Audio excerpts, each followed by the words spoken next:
તો ચેક કરી ભાઈ હવે કેવું થયું છે. મસ્ત ભાઈ કમ્પ્લીટ થવા આવી. ડુંગળી ટમેટાની ગ્રેવી થઈ ગઈ છે. તો કંટ્રોલ આવે એમાં મસાલો કમ્પ્લીટ ભરી દીધો છે ભાઈ. મસ્ત કંટોલામાં મસાલો ભરવાનું શરૂઆત કરી દીધી છે ભાઈ. કેમેરામેન છે અમારા બા. આમાં બધાયમાંથી બીબડા કાઢી નાખ્યા છે. Welcome back to my YouTube channel. સ્વાગત છે તમારા બધાનું આપણા નવા બ્લોગ વિડીયોની અંદર ભાઈ. તો મસ્ત મજાના કંટોલા તોડીને આવી ગયા, તમને ખબર જ છે. તો કંટોલાની રેસીપી બનાવવાની છે. કંટોલાની રેસીપી આવતી જ હોય છે પણ કટકીની આવતી હોય. આપણે બનાવવાનું છે કારેલા ટાઈપ. તો મસ્ત ભાઈ એનું કામ કન્ટિન્યુ કરી દીધું છે. બીબડા તો અમે બીબડા કાઢી નાખ્યા છે નોર્મલ. આમાં બધાયમાંથી બીબડા કાઢી નાખ્યા છે. થોડાક કઠણ રેખા હતા, પાકળ રેખા, અને ઓલા છે કૂણાભાઈ, એટલે એને સાઈડમાં આપણે મૂકી દીધા છે. પહેલાં તો આપણે ટ્રાય કરવાની છે. તો મસ્ત રેસીપી બનાવવાની છે. વિડીયોની અંદર કન્ટિન્યુ બન્યા રહેજો ભાઈ.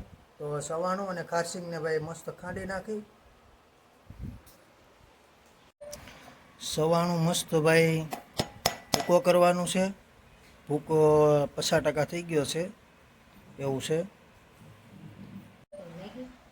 સવાણું ને ખારસિંગ ભાઈ મસ્ત ભૂકો કરી નાખ્યો છે. અને આ સેવડો નાખવાનો છે, ટ્રાય મારવાની છે.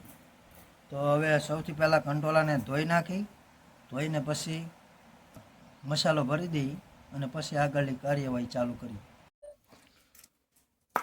કંટોલા ધોઈને ખાશે ભાઈ. કંટોલા થોડાક ધોવા જ પડે. હવે છે ને સવાણું પછી ખારસિંગ છે એ બધું મસાલો છે ને ભાઈ ભરવાનો છે. તો મસાલો બનાવી નાખ્યાનો.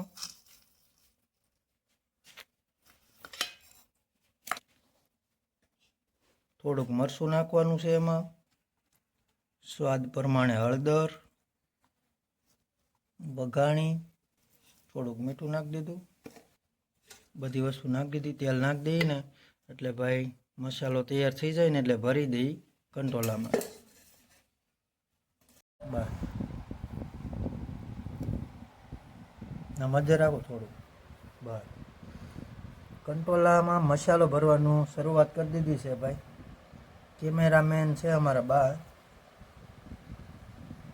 આવી રીતના મસ્ત ભરવાનું છે ભાઈ.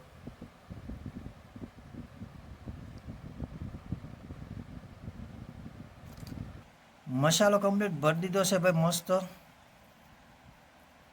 અને હવે ભાઈ છે ને ડુંગળી ટમેટાની ગ્રેવી થાય એટલે નાખી દઈએ તેલ, જીરું,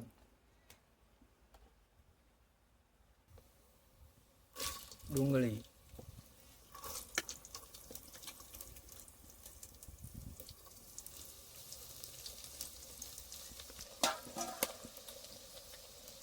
ટમેટા નાખી દીધા છે.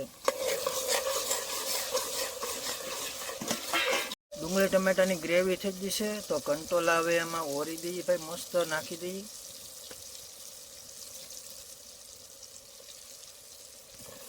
બસ સાથે બટકા પણ નાખી દેવાના છે એટલે મિક્સ થઈ જાય બધું.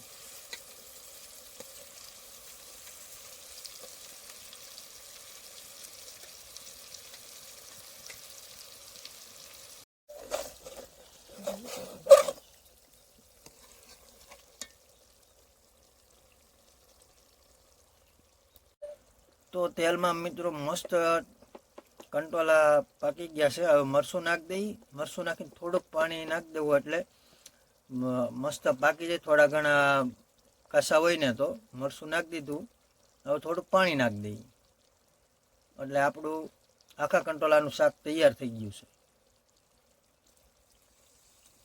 બસ મસ્ત ભાઈ કમ્પ્લીટ થવા આવી ગયું છે. 80% થઈ ગયું છે, 20% બાકી છે. લો તમે થોડોક મસાલો વીધો હતો ભાઈ, એ નાખી દઈ માથે એટલે ગ્રેવી થાય ફૂલ જાડી. આપણે ગ્રેવી જ કરવાની છે ફૂલ જાડી આની. હવે પાકી જાય ને તપેલું ઉતરે ને પછી ભાઈ મસ્ત દેખાય. ત્યાં સુધી તો ભાઈ ધવાડો થોડોક થાય છે ને. ચૂલામાં બને એટલે ભાઈ મસ્ત જ બને. ગેસ પણ છે આપણી પાસે, પણ ગેસમાં નથી બનાવવું. આમ જોવા શાક બનીને કમ્પ્લીટ થઈ ગયું છે ભાઈ. તો ટેસ્ટિંગ કરીએ કેવું બન્યું છે. તો ચેક કરી ભાઈ હવે કેવું થયું છે. ટેસ્ટિંગ કર્યું ભાઈ, બહુ મસ્ત બન્યું છે, કાંઈ ઘટતું નથી, એકદમ રેડી છે. તમારે બનાવવું હોય તો આવી રીતના બનાવી શકો, થોડુંક અલગ પણ બને. આપણે ડુંગળી ટમેટાની ગ્રેવી બનાવી હતી, ગ્રેવી વગર પણ બની શકે.